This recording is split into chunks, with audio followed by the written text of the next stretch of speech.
Abraham Lincoln was born in 1809 in Kentucky, and he grew up on the frontier. His family moved to Indiana. When he was 9 years old, his mother, Nancy Hanks Lincoln, died. A year later, his father married Sarah Bush Johnston, whom Lincoln called mother. Being self-educated, Lincoln read and reread the King James Bible, Aesop's Fables, John Bunyan's The Pilgrim's Progress, Daniel Defoe's Robinson Crusoe, Mason Locke Weems's The Life of Washington, and the autobiography of Ben Franklin.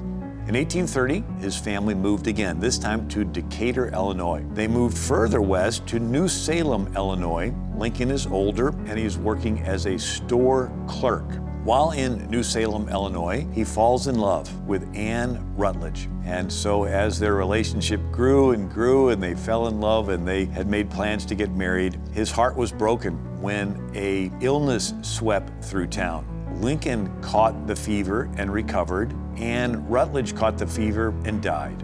He actually stood at her grave and said, "My heart is buried there." So Lincoln became a lawyer in 1836. He then got elected into the Illinois General Assembly, where he served 8 years. In 1840, Abraham Lincoln begins courting Mary Todd. Lincoln and Mary Todd got engaged, and they were scheduled to be married in 1841. At the last minute, Lincoln left Mary Todd at the altar. The wedding was called off. So for a year, he avoids her, and it's the talk of the town. But finally, a year later, they reconcile and get married in Springfield, Illinois. And together they had 4 children, though sadly only one lived to adulthood. Now, Lincoln, he decided to run for Congress. He was elected in 1847. Lincoln served 1 term in Congress. He was against the American-Mexican War, and so he did not get reelected to Congress. So Lincoln goes back to Springfield and practices law. Then the Republican Party was started. In 1854, the situation was you had the Democrats push through the Fugitive Slave Law Act. The Fugitive Slave Law said that if a slave escapes from the South and goes to the North, and you know about your neighbor helping that slave, you have to snitch on your neighbor and turn him into the police. Otherwise, you are an accomplice of the crime and you will be fined. There was an escaped slave. He was in a jail in Wisconsin, and thousands of the people in Wisconsin stormed the jail and set him free, and then those same people formed the Republican Party. Its original platform was to eliminate the twin relics of barbarism, slavery, and polygamy. And Lincoln sides with the Republican Party against slavery. This brand new Republican Party nominated Lincoln as its candidate for the U.S. presidency.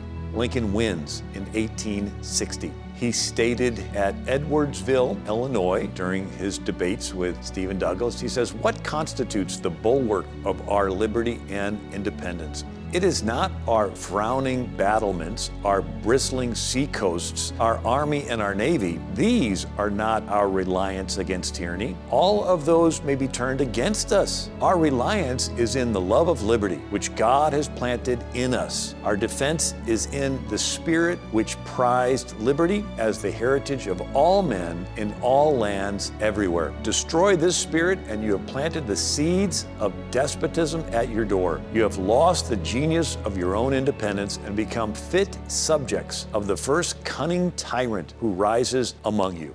Lincoln wrote to William Dodge, February 23, 1861, "Freedom is the natural condition of the human race, in which the Almighty intended men to live. Those who fight the purpose of the Almighty will not succeed." Reflecting on slavery in the Southern Democrat states, Lincoln wrote to H.L. Pierce on April 6, 1859, "This is a world of compensation. Those who deny freedom to others deserve it not for themselves, and under a just God cannot long retain it."